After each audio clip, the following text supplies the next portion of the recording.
नमस्कार। Health care today में आपका स्वागत है। घुटने के लिगामेंट इंजरी बहुत ही कॉमन है।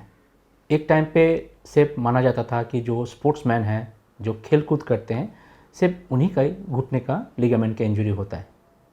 लेकिन अगर देखा जाए हमारा इंडिया का जो रोड ट्रैफिक का जो एक्सीडेंट है, उसका जो पैटर्न है और जिस तरह का व्हीकल का इस्तेमाल हमारे यहाँ पे होता है, special two wheelers, motor bike, और उसके जो एक्सीडेंट होता है, इस तरह का एक्सीडेंट में लिगामेंट इंजरी बहुत ही कॉमन है। और जब लिगामेंट इंजरी होता है उसके साथ साथ कुछ और भी चीज़ें होता है, जैसे कि मेनिस्कस का इंजरी, उसका कार्टिलेज का इंजरी। जो करंट ट्रीटमेंट सबसे ज़्यादा प्रचलित है और मैक्सिमम जगह पे डॉक्टर सारे कर रहे हैं, ऑर्थोपेडिक स्पेशलिस्ट कर रहे हैं, इसमें लिगामेंट का रिकॉन्स्ट्रक्शन हो जाते हैं।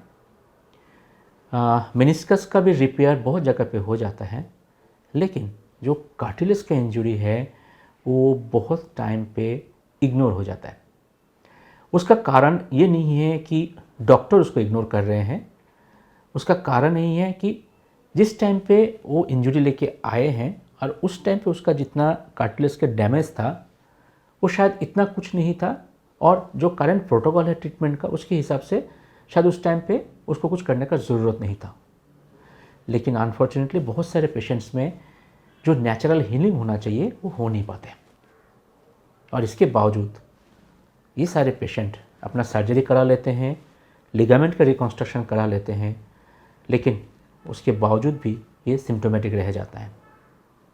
कारण जो कार्टिलेज का इंजरी हुआ है वो ठीक तरीके से ढंग से रिपेयर नहीं हो पाया, बॉडी उसको रिपेयर कर नहीं पाया। एक्चुअली ये जो ट्रीटमेंट है, कार्टिलेज का ट्रीटमेंट है, ये भी थोड़ा सा इतना आसान नहीं है। जैसे कि एक लिगामेंट इंजरी का ट्रीटमेंट है जो कि ना कोई भी सेंटर में आराम से हो सकता है, जिसके लिए बहुत ज़्यादा टेक्निकल सोफिस्टिकेशन का ज़रूरत नहीं होता है, और जितना ज़रूरत है आज के दिन में बहुत सारे हॉस्पिटल में वो अवेलेबल हो गए हैं, और इसके कारण से इस तरह का सर्जरी हर जगह पे हो रहा है, लेकिन हो नहीं पा रहा है कौन सा, जिसका कार्टिलेज का इंजरी है, और वही पेशेंट रह जाता है जिनका कार्टिलेज इंजरी है, सिम्टोमेटिक रह जाता है। क्या कर सकता हूँ मैं ऐसे पेशेंट के लिए?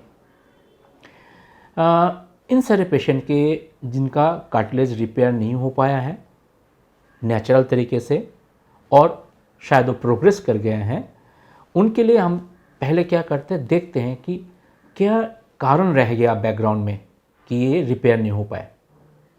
यूजुअली जब इनका इंजरी होता है, जैसे कि मेनिस्कल इंजरी, अगर मेनिस्कल इंजरी बहुत ज़्यादा हो, मतलब हाई ग्रेड इंजरी हो, उस टाइम इस पेशेंट का कुशनिंग इफेक्ट ख़त्म हो जाता है। फिर ऐसे पेशेंट्स में कार्टिलेज रिपेयर होना मुश्किल हो जाता है। अगर लिगामेंट रिपेयर होने के बाद जो फंक्शनल रिकवरी होना होता है, किसी कारण से उस functional recovery up to the mark नहीं हुआ, मतलब हम चाहते हैं कि जो रिकॉन्स्ट्रक्टेड लिगामेंट वो नेचुरल लिगामेंट के हिसाब से 80% तक काम करना चाहिए स्ट्रेंथ वाइज, लेकिन किसी कारण से बॉडी, पेशेंट के बॉडी की अपना जो रिकवरी कैपेसिटी है उसकी वजह से, नहीं तो पेशेंट शायद जो प्रोटोकॉल है, रिहैब प्रोटोकॉल है, उसके साथ इतने अच्छे से अपने को जोड़ नहीं पाए किसी कारण से, क्योंकि सर्जरी के बाद लंबा समय लगता है रिहैब। ये सारे कारण से अगर लिगामेंट ढीला रह गए तो फिर कार्टिलेज का रिपेयर होना मुश्किल हो जाता है। कभी कभी जो जॉइंट का अलाइनमेंट होता है, अगर पहले से अलाइन में कोई गड़बड़ी है, जो नेचुरल अलाइनमेंट से थोड़ा सा बाहर की तरफ है, वो भी कारण होता है कार्टिलेज का रिपेयर ना होने का।